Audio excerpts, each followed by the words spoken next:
Chiefs Kingdom, welcome back to All Chiefed Up. We're back with another podcast for that ass. It's been a few days since the Lions-Chiefs game, Steve, but we got some reports today on Travis Kelce and his upcoming week.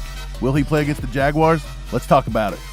Before we get this show started, just want to say thanks for taking your time to watch All Chiefed Up.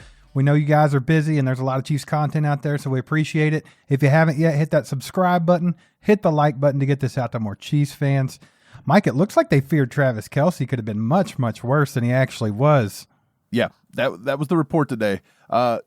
Joshua Briscoe actually come out and reports Chiefs feared worst for Travis Kelce Week 2 status update.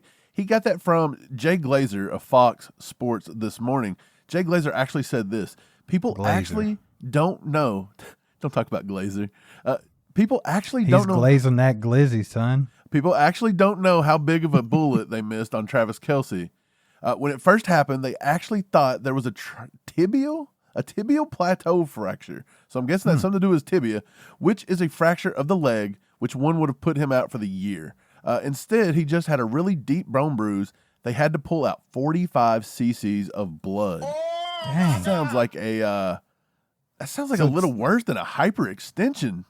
Right. I feel like this was presented to, kind of butter it up for Chiefs Kingdom, because I feel like it was worse than they made it sound. That's just ridiculous. But either way, it looks like we dodged a bullet, as he said. Right. Because it ended up being not as bad as it could have been. If he would have had a fractured tibia plateau, or whatever they call it, he could have been out the whole season.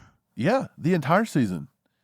I think Chiefs Kingdom don't know. It's kind of that thing, where like there's news of like how bad a natural disaster could be, but they don't tell everybody. And then like a comet's heading towards Earth that could kill us all, and it passes us by a few miles and nobody says a word. That was kind of the sentiment. Got to keep everybody calm, Right, but Chiefs Kingdom knew it. But here's the plans for the week. It says yesterday they actually put him in his stance and wanted to see if his knee swelled afterwards. It looked good. Today, as we speak, so this morning, which would have been yesterday morning, Sunday morning, while all the games are going, he's at the facility working on his muscles around the knee. The test is passing, is what they say. He passed that test. So when you guys are watching this, tomorrow morning is what he says here, but it's actually Monday. Monday morning, they're going to try and run him. As long as it doesn't swell, he will play next week. That is what they're telling Jay Glazer. Hey, he will let's play. hope it doesn't swell, baby. No swelling. Hey, before bed tonight, everybody, say your prayers, have your vitamins. Put one extra in for that Travis Kelce knee. We need this no guy. kidding. I think we've seen that we need Travis Kelce, Steve. Absolutely. Well, you can look at it a couple of different ways. Yes, I think we needed Travis Kelce for game plan's sake, for the fact that he draws double teams, makes the defense really focus in on him. Yeah. But I don't want to pass up the fact that Noah Gray played a really good game, ran some really good routes, made really good separation, and just wasn't getting the ball thrown his way. Right. Wasn't getting looked at. So, I mean, is there a huge drop-off from Travis Kelce to Noah Gray? Absolutely, but not like it would be if we had a bad backup. I think Noah Gray did just fine. It just shows you how just Travis Kelce, even though I guess technically he could be replaceable somewhat as far as the tight end position goes, it shows you how much more he matters to the team's offense other than a tight end. Do you know what I'm trying to say? Right. Well, he has a chemistry developed, and I don't think Mahomes feels comfortable with Noah Gray the same way. He doesn't look for Noah in situations. On key downs, he doesn't look his way first. He kind of overlooked him. We showed that the other night. If you haven't had a chance, go back and watch our live the other night. We broke down some film. Noah Gray was running wild all night. He could have had 150 yards receiving, if not more. He had a touchdown that Mahomes completely missed. There were several things. Again, you got to take that with a grain of salt, because we don't know if there was hot routes called. We don't know if there was certain progressions. We don't know if they were just decoy routes. We're seeing it from an aerial view, and we're seeing it from the point of view like, hey, this guy was open. Mahomes missed it. Maybe Mahomes didn't miss it. Maybe that's the way the play was supposed to be ran. He's just running it the right way. But going back to the Lions game, let's talk about the Lions game for just a little bit. We've seen an offense that struggled, and by struggled, it was poor execution. There was times that the run blocking was just atrocious. There was times that certain pass plays that could have been big, certain people broke down on the line that they don't usually break down. You've seen a a Sky Moore pass get called back because of a holding call on Donovan Smith there late. You seen Joe Tooney let him come right up the middle and just run him back into Mahomes on a few plays, and Mahomes had to scramble the pocket. So there are things that they could work on, but to me, Steve, it was just execution on the offense. That is clearly what caused the problems on Thursday night, was offensive execution. Absolutely. I think we have to give a nice little check mark to the defense there. They played pretty solid. I mean, overall, they held the Lions to 14 points, and 7 points came off of a drive where they went for it on a 4th down, a fake kick or a fake punt, and it I don't know, it got the momentum in their favor, and then they scored a touchdown. So, I mean, overall, the defense played pretty good. Spags had a good game plan, I think. The only thing that I did not like about his game plan was there was a little bit too much zone. They kind of left too much space behind the linebackers before the safeties. And I forgot his name, St. Brown, he exploited it.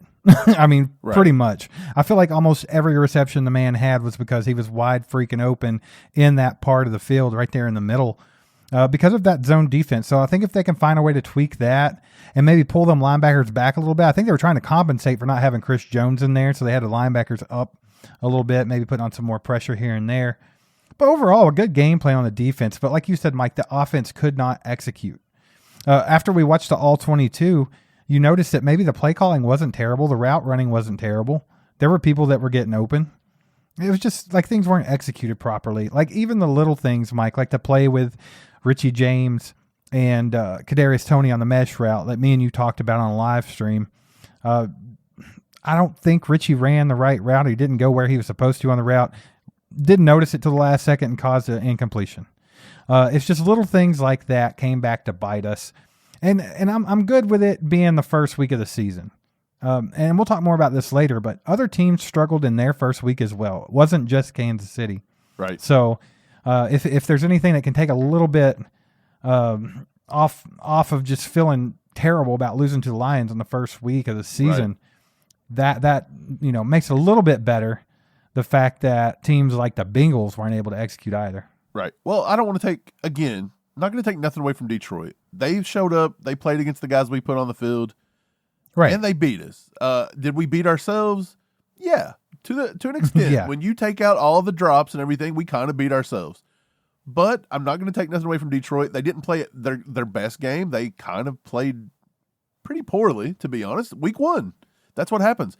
Chiefs also played poorly. You cannot overlook the fact that we did not have Travis Kelce, an all-world tight end, maybe the best to ever suited up at the tight end position, and Chris Jones, who, by the way, I said he's probably the best defensive tackle in the league right now.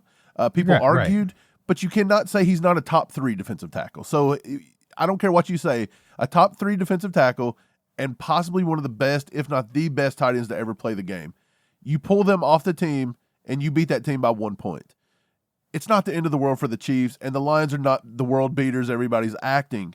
So the one thing I don't like is how everybody's like, well, they were without their best wide receiving threat. Oh, you're talking about Jameson Williams, the guy who has less than 50 receiving yards in his entire career, and you're going to try to act like that's comparable to missing out on Travis Kelce and Chris Jones. Look, man, Come on. I said this the other day, Mike. I think that this win for the Lions may give them a false sense of, I don't know what the word is, like security or hope or what. Like they are a good team. They're up and coming. They're much better than the Lions have been, right? But at the same time, you played a well, you can see this team getting beat by a mediocre team on any given week. It's not like right. That's what I'm trying to say here. Now. They came out and they beat the Chiefs in week 1, which congrats. You did what you had to do. You won the game.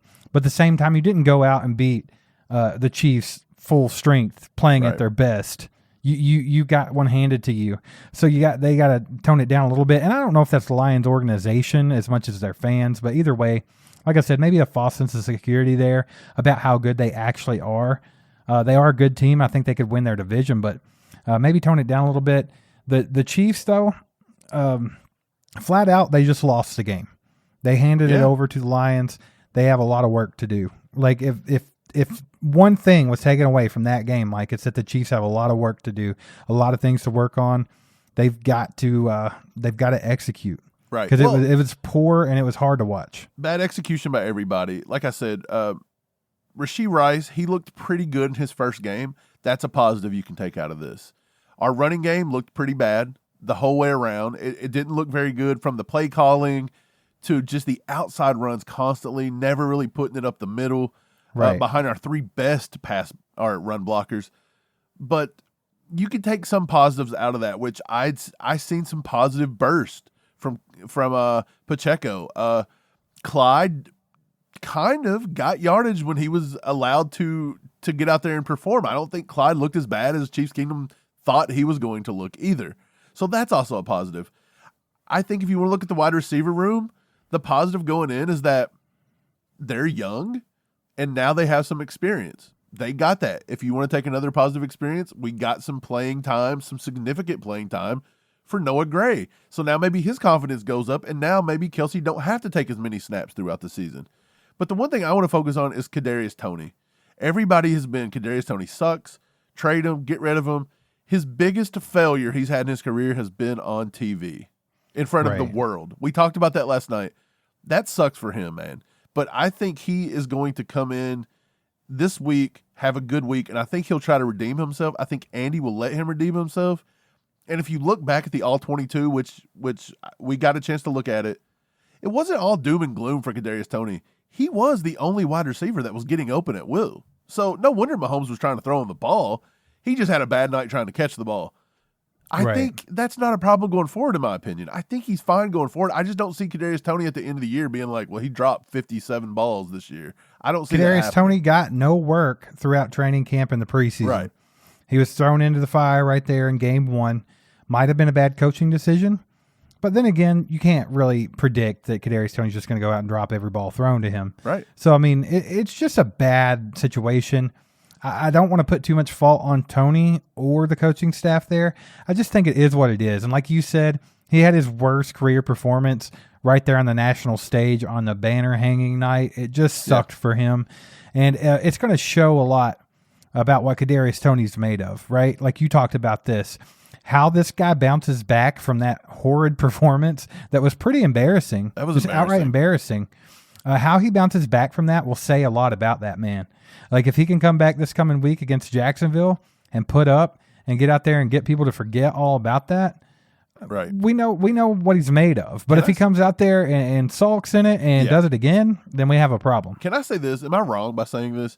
If Kadarius Toney had cut the drops, obviously we won that game. If he don't 100%. drop any balls, so if he don't drop any balls, we win the game. If he drops one ball, we win the game. If he drops the mesh route, we win the game. If he that very one at the end, if he drops that, we could have still won the game if he don't drop the mesh route because maybe we put that in the end zone. There was the pick six, man, that's the one. Right. So that one, if he don't drop that one and they don't get the pick six and get right back in it, do we win the game? So I think if you pull just one drop off of Kadarius Toney, let him have all the others. Pick your one and let it happen, and I still think we win the game.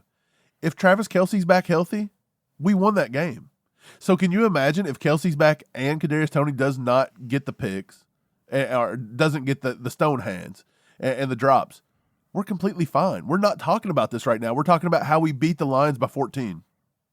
Yeah, for sure. I mean, that's the thing about it. It's kind of what I was saying earlier about saying that the Lions fans might have a false sense of hope with their team.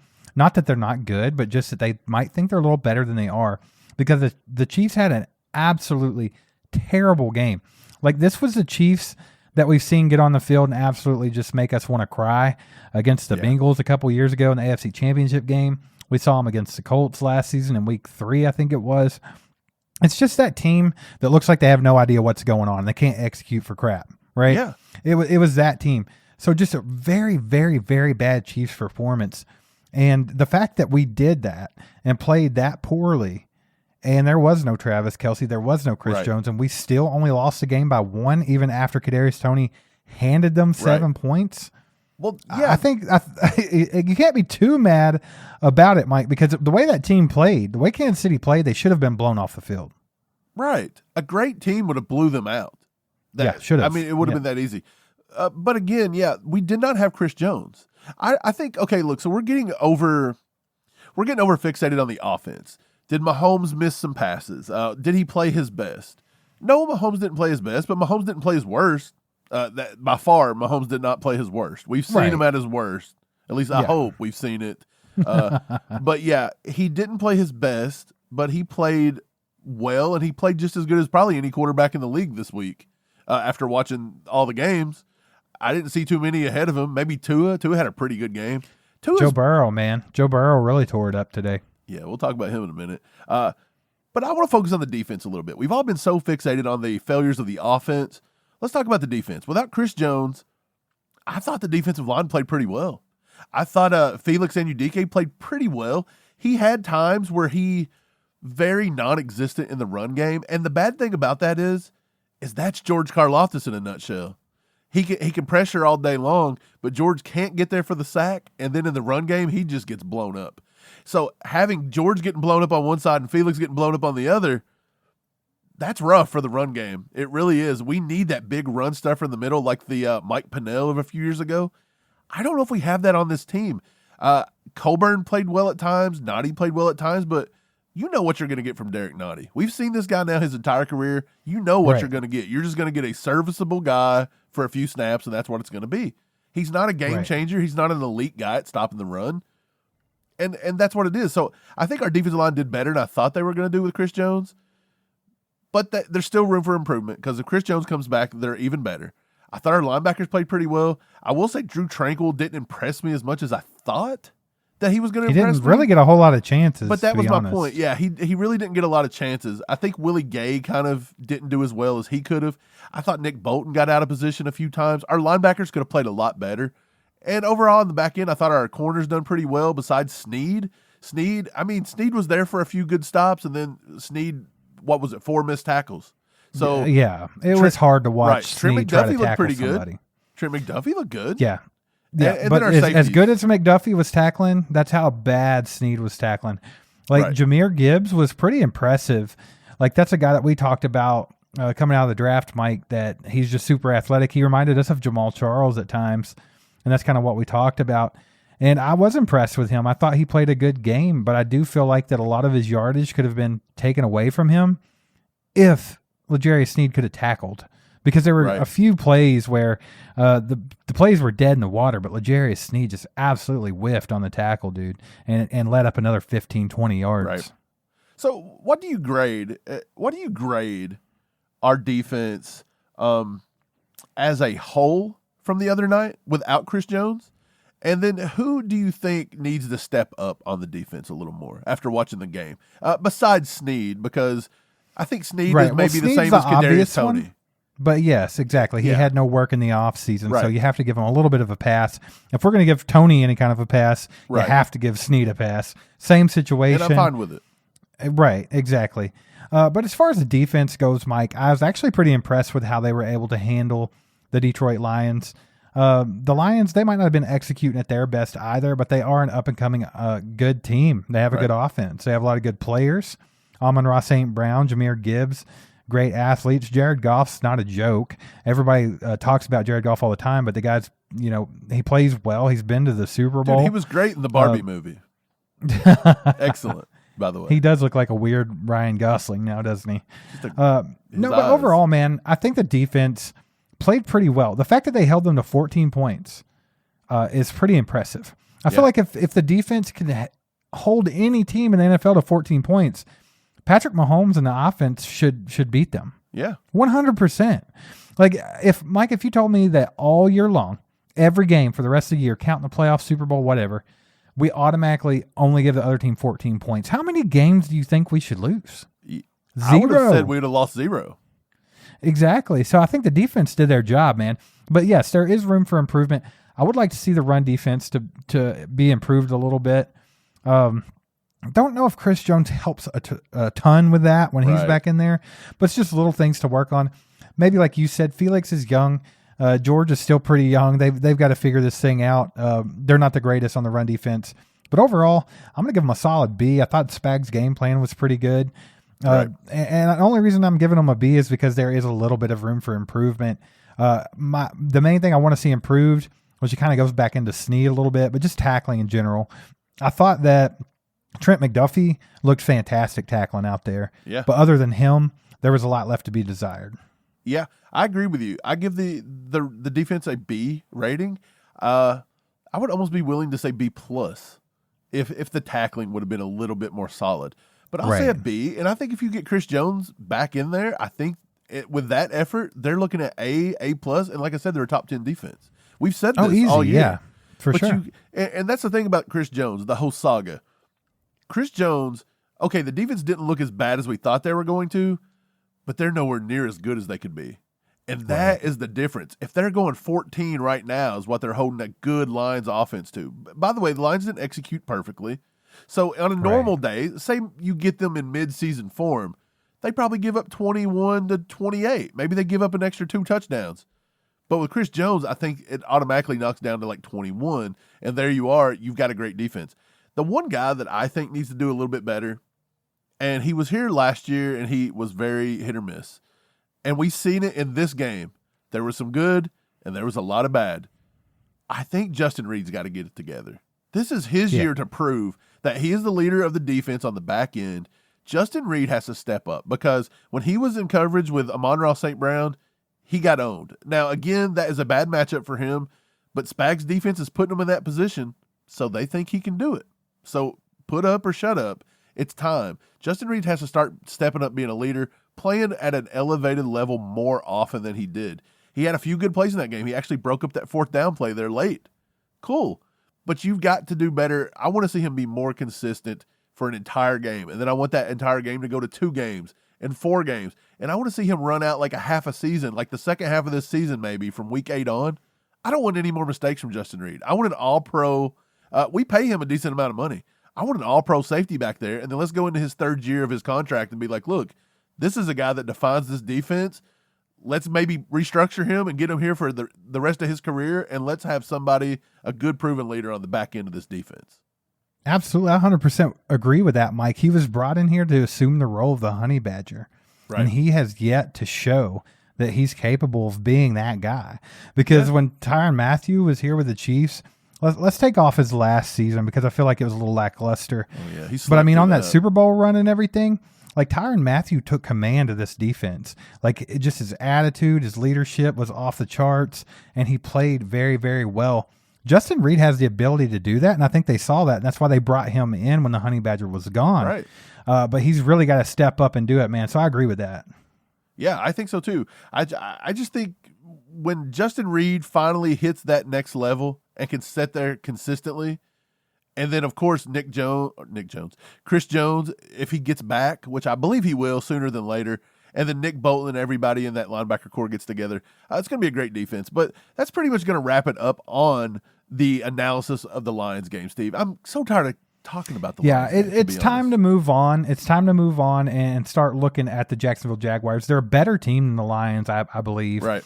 So we definitely got a good game coming up, and I think the Chiefs have to bounce back. Like, you definitely don't want to go 2 weeks in a row to start your season looking like they did in week 1. Right. So you mentioned we're going to talk a little bit more about the matchup with the Jaguars coming up later in the week probably, but the Jaguars opened up their season day against the Colts, got a 31-21 win. And to be honest, that offense scored more than any offense in the league today besides 3 other teams. I think the Dolphins put up 36, the Chargers put up 34. The Packers put up 38, but that was against the Bears. I mean, come on. And I think the Giants are getting walloped by the Cowboys right now as we're recording. They've already put up 33. But that just shows you that the Jaguars were over 30. They were one of the only, 4, 5, 6 teams to do that this week. They've got a good offense. And you had called me and said it today. You were like, why didn't the Chiefs make a play for the Calvin Ridley when you could have got him for scraps? We were saying that back when Ridley was available. We actually brought that up a couple times. It just seemed strange that there was a guy out there. We know what situation he was in, suspended for the entire year and everything like that. But the fact that they were able to acquire him for like a 4th round and a conditional 5th round pick, that's nothing for a guy like Calvin Ridley. And that would have definitely filled a void that the Chiefs have right now. Yeah. I mean, you're right. Besides that game, because that was one game I wanted to focus on. And again, we're going to jump back into this later in the week because I think Jacksonville's not going to be a pushover. They are obviously a playoff team. They're going to win that They're going to win that division more than likely because the Titans didn't look very hot today. D-Hop had 75, 76 yards, and More than I Ryan thought he Tannehill would. had 3 picks. Why would you want to go play for Ryan Tannehill? That's exactly what we said. Early He got a taste of retirement. it today. He got a taste of it today. But Jacksonville's going to win that division. They're going to be a tough, tough game. The other game we kind of wanted to focus on last night, and we were talking about it, was Browns versus Bengals. And we both said that the Browns would beat the Bengals. If for anything, we would curse the Bengals. And boy, did we curse the Bengals. They got completely blown off the field, by the way. 24-3, Steve. Embarrassing. How great was that to watch the Bengals just get humbled? It was like Joe Burrow and the Bengals got together and they were like, Patrick, you think you sucked bad in the first Right. week. Nay. Hold our beer. Hold our beer, sir. Hold our beer. We're going to show you how to do this thing because they were absolutely atrocious. And I really love it because as good as Jamar Chase is, I can't stand the guy. He's got a big mouth. He's out there calling the Browns the clown. elves. And Dude, he he's was a still clown. being a clown after the loss. Like Yeah, he can't he is. he can't even eat his humble pie and be normal after. He still has to be a complete idiot after the fact. Yeah. But yeah, absolutely love it. And the fact that Bengals fans couldn't contain themselves because the Chiefs lost on Thursday night. Right. What did That's losing just to the makes it even Lions better. have to do with the Bengals coming over and saying "Who Day"? I As would if- much rather lose by 1 point to the Lions without Travis Kelce and Chris Jones than get absolutely blown off the field and embarrassed by the Browns. Oh yeah, for sure. Any day. Any Yeah, day. because Wacker and the Browns, I don't know how good they're going to be. Actually, the one team that disappointed me the most today and that surprised me out of everybody was the Pittsburgh Steelers getting trounced. I actually thought the Steelers had a good chance of winning the AFC North, and boy, did they look horrible. Or does that Well- speak to how good the 49ers are? 49ers are a very good team. They're stacked talent-wise. As long as Brock Purdy can hold up, they're going to have a great year. That's kind of what it was with the 49ers, right, Mike? It's like we know they're a decent team. They've got all the pieces, but is Brock Purdy actually it, or was he just a flash in the pan his rookie season? Right. But so far, he's still putting up. So I think they're a good team. As far as the Steelers go, like you can't ever count out Mike Tomlin. He's always going to put a good product on the field. But those guys are young, man. Yeah. They're all like second-year players. Even Najee Harris is only, Right. 3 years in? They're going to be so- good by the end of the year. They will end up being a good team. Will they get it all the way together this season? I don't know. But you got to look out for them in the future for sure. But look, let's not get off the Bengals that quick. Back to the Bengals. For Not just a yet. second. Not yet. You're not getting out They wanna away with be- it that easy. Look, the Bengals, they're a poverty franchise. They always will be. They've Yeah. got a little taste of success, but they're going to squander it. We already know it's going to happen. They're going to squander it. And by the way, they want to be the Chiefs and they want to be relevant so bad that they waited and announced Joe Burrow's contract extension before the Lions game, like right at the time, almost kickoff. Right. And then how funny is this? They go out and pay Joe Burrow $275 million with $219 guaranteed. And his first game, 14 for 31, 82 yards, not in a quarter, not in a half, in an entire football game, 82 freaking yards, 0 touchdowns, a 52.2 QB rating. And he was benched with 6 minutes to go. They were getting beat that bad by their in-state rivals, the Browns, that he gets benched. Imagine giving a guy $275 million and benching him. If Patrick Mahomes got benched in that Lions game, would have never heard the end of it. And they benched this idiot with 6 minutes to go. Oh. This is the greatest thing I've ever witnessed. If you're the Bengals, if you're Joe Burrow, if you're just a Bengals fan, you should be highly embarrassed right now because that's freaking hilarious. And how bad was Orlando Brown today? He almost I got don't know. this guy killed. I don't know. I didn't actually watch the game. I just saw the score and I laughed. I was looking Myles at the Garrett. stats. Myles Garrett, not hard, not easy to block, but Myles Right. Garrett ate his lunch. Of course he did. Like I'm sorry. Like I don't think Orlando Brown is as bad as a lot of Chiefs Kingdom made him out to be, but I don't think he's great either. Right. And I knew if he matched up against Myles Garrett, he was toast. Like, I mean, it's just all there is to it. But guess who else would be toast against Myles Garrett? Probably Donovan Smith. Yeah. But I'll say this, though. $275 million. And in your first game, you don't even break the century mark. Like how big? Like who has buyer's remorse right now? Did you see what Lamar Jackson managed to do? Granted, they won the game, but his stat line sucked also. So it's like they're paying all these guys to try to get to Patrick Mahomes' level, and they just can't do it.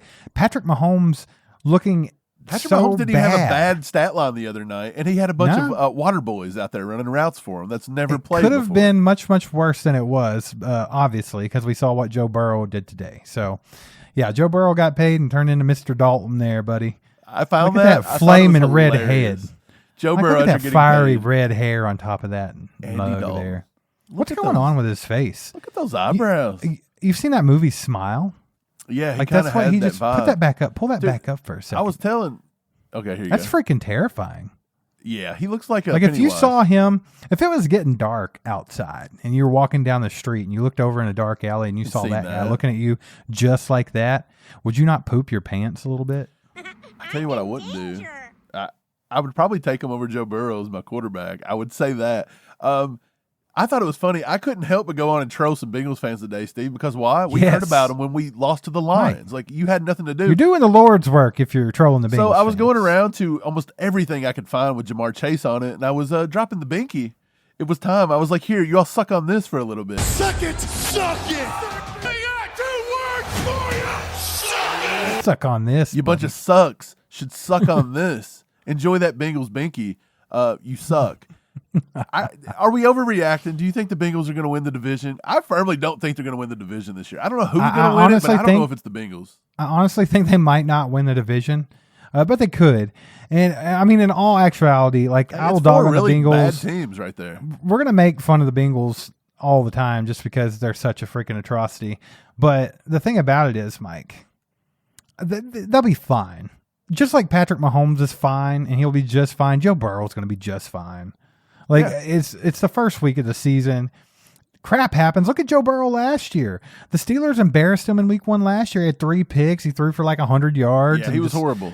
And then guess what? He bounced back and played great the rest of the year. Yeah. That's just what these guys are going to do.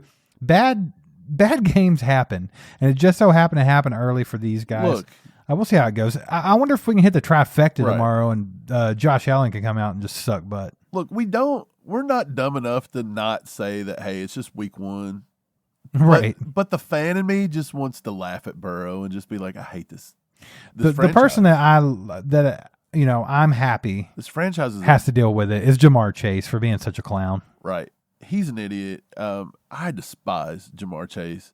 He is such a tool. But getting on, you mentioned the Bills and the Jets. They'll play tomorrow night, Monday Night Football. Steve, this week could not have been any worse to start. But by the end of Sunday and by the end of Monday night, you're now going to have the Bengals taking an L. You're going to have the Steelers taking an L. You've got the Titans taking an L. These are all those wild card teams. You got the Broncos losing to the Raiders. The Raiders are first in the AFC West. They can claim that for the first time since 1910, like 1908. Enjoy it, rate us. Right. The Chargers lose to the Dolphins, and you're going to have either the Bills or the Jets take an L. So I think at the end of the week, the Chiefs maybe don't look so bad, and hey, I think it played out about as good as it could play out. Yeah, it's all about perspective there, Mike. If you're looking at it like, hey, the Chiefs lost, well, like I was saying earlier, so did the Bengals, and so did the Titans, and all these other teams that are supposed to be competitive for the AFC this year. So it takes a little bit of the pain away, but at the same time, it's kind of frustrating because you still dropped a game that you should have won, and we could have had an advantage to start the season out. Right. Because we definitely want that 1 seed. We want everything to run through Arrowhead the way it has been in the Patrick Mahomes era. So it would have been nice to get, take care of business, and then these guys still suck.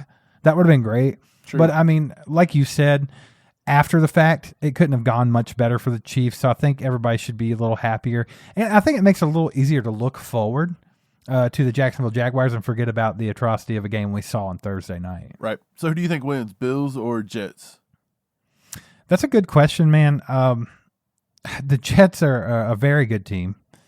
They have a lot of pieces, but we just don't know how cohesive they're going to be. That's the big question, right? Like, how's that going to work out? I'm going to go ahead and give the edge to the Bills right now, even though I think the Bills will be on a down year this year. I'm still going to give the edge to the Bills just because those are guys that's been playing together for 3 years now. The only new piece they've really got over there, they got Dalton Kincaid, who's going to make them better.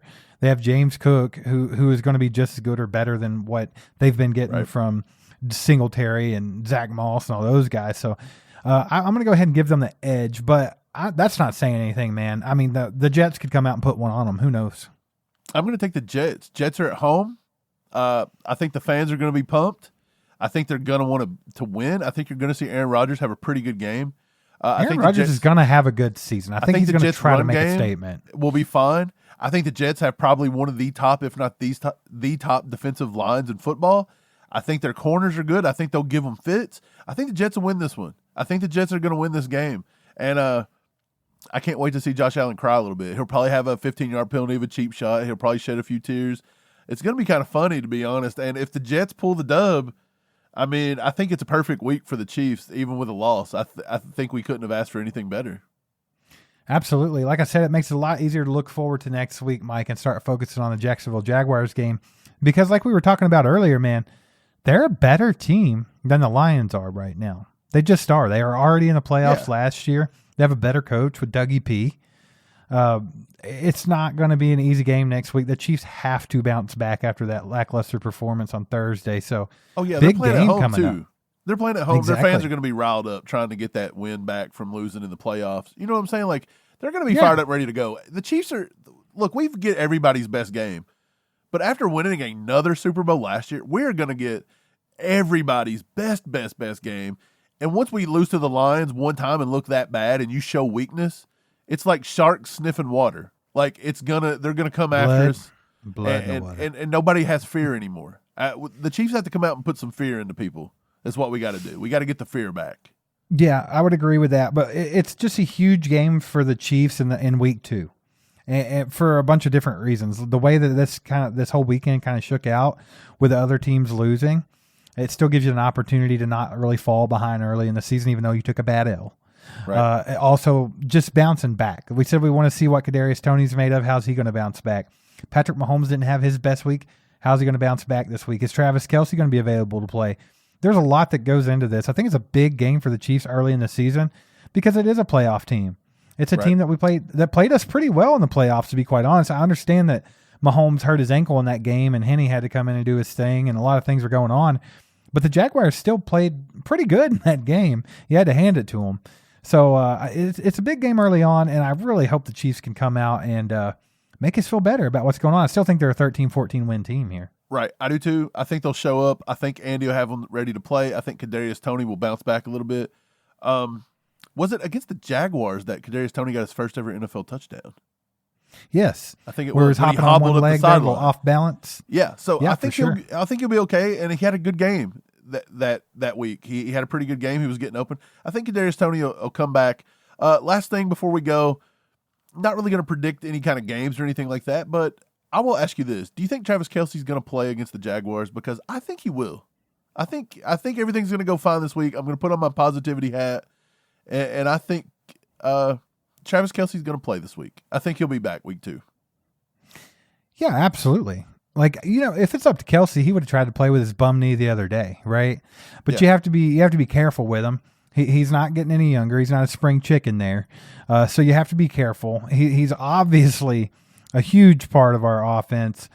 Don't want to be without him for longer than you have to be. So you have to be a little bit conservative with it, Mike. But I just think that he's in good hands, and they dodged a bullet with what actually happened to his knee. So I think he'll be safe to come out and play next week. And I think he'll be pumped and ready to play.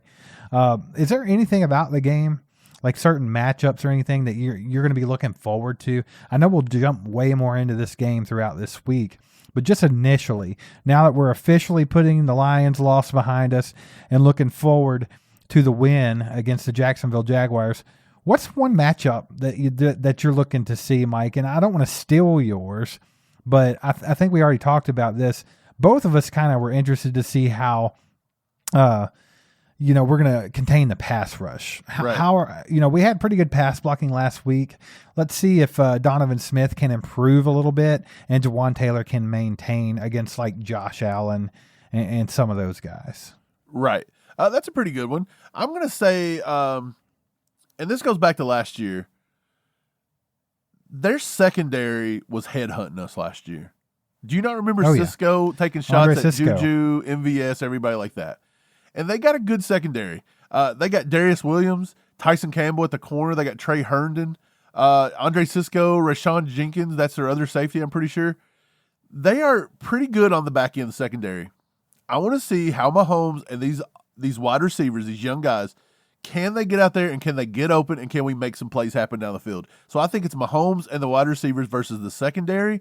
I would say the run game, but I just don't think we're ever going to see a great run game in Kansas City.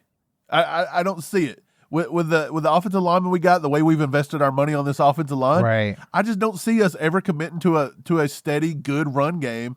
Even though we seen it last year when we had a run game and we respected it and we made the defenses respected it, our offense went up a whole nother level. But Andy just will not commit Right. to it. He won't do it. So I don't think Yeah. I could say that every week that we just need to get a run game going and we need to start running the ball. We're not going to do it. So we're going to throw it. So guess what? Wide receivers catch the ball, get open. Patrick Mahomes hit them. Like that's the matchup. Well, on that point, Mike, something that I really want to see develop next week. First of all, we talked about how we want to see how Kadarius Toney bounces back. But something I would like to see next week, and I know I harped on it a lot after the game against the Lions, I would love to see Andy and Matt Nagy get Sky Moore and get Rashee Rice the ball in space. Right. I want to see these guys work with the ball in their hands, get some yards after catch. I think they're both built for that, and I think they could both excel at that. I would also like to see, I know he's WR7, but I would still like to see some Justin Ross packages when we're in the red zone. Hey, If you have him and Rashee Rice, if you have him and Rashee Rice in the red zone, that makes it difficult for defensive backs. Right. I was just going to ask you, do you think we'll see more Justin Ross this week, or do you think it's just one of those things where it's like, hey, he's wide receiver 7, you may get 1 or 2 more snaps in the red zone, but we're not going to see as much Justin Ross as the fans want? Honestly, I said this the other day, Mike. I think that Andy Reid is viewing this as his rookie season, and I don't think you're going to see much work from Justin Ross this year. I think you're going to see him a little bit, but we're always going to be left wanting more. I hope he can excel when he does get his opportunities, Mike, because I do think if they use him in the red zone, like I said, in tandem with Rashee Rice, and then even when Travis Kelce's back, that's a lot of big bodies that can catch contested balls out there in the red zone. So that's going to be very difficult for defenses to defend. Look, I think Chiefs Kingdom, they were hard on Kadarius Toney, but I think everybody's going to soften on that a little bit. I was hard on him. And I think everybody I think Kadarius Toney will come back, and I think he'll be fine. I think this will be an afterthought in 3 or 4 weeks. But there's one guy, and that's Sky Moore. Sky Moore's got to start going. The Chiefs Kingdom's already calling him a bust. We don't tend to think that just yet. You're a big Sky Moore supporter. I think Sky Moore's got all the talent in the world. But this is a week that Sky Moore needs to come out and eat a little bit. Because if he has another bad game, and we're taking another bad game in week 3, and maybe he goes a full month without getting in the rhythm here, Chiefs Kingdom will already have turned on him to the point where he'll be in the Clyde Edwards-Helaire boat. He'll be in the Orlando Brown Jr. boat. He won't recover from this in a Chiefs uniform if he don't get it together. And I think it starts this week. This is the week. Well, I think it starts with Andy Reid. I think it starts with how Sky Moore's being used. Because if they keep doing what they're doing with Sky Moore and Mahomes keeps prioritizing Sky Moore so low, then you're going to see nothing different. Right. But if you could get him in the slot a little bit and find these soft spots in the zone defenses, or maybe get him in the game with some screen passes, some things like that. We saw him get him in the jet sweep. They'll try stuff like that with him. But like I said, I don't want them to get him in that McCole Hardman role of just being the gadget guy. I think he's much more than that. I think they got to get him going. They got to get him on some screen passes, and they got to get him in the slot and get him on some little quick passes just to get the ball in his hands in space. Let him work. Let him build confidence. I think Sky Moore will be just fine. Right. I do too. I think he'll be fine, but I want to see him step up this week. This week he's got to get some catches. He's got to beat the what's it called? The stigma that's around Sky Moore. Yeah. He's got to beat that this week. All it takes, Mike, is one big game, and everybody will change their tune a little bit. 1,000%. If he puts up 100 yards and a touchdown, he could put up 60 yards and a touchdown, and everybody's going to kind of forget about it a little bit. But that's going to wrap it up for today. If you guys are listening on Spotify, if you guys are listening on Apple, iTunes, wherever, go ahead and give us a 5-star review. If you're on, YouTube, which I'm sure you probably are, go ahead and hit that subscribe button, hit that like button, hit that bell, and we'll be back next time. Go Chiefs. was a sight for my soul.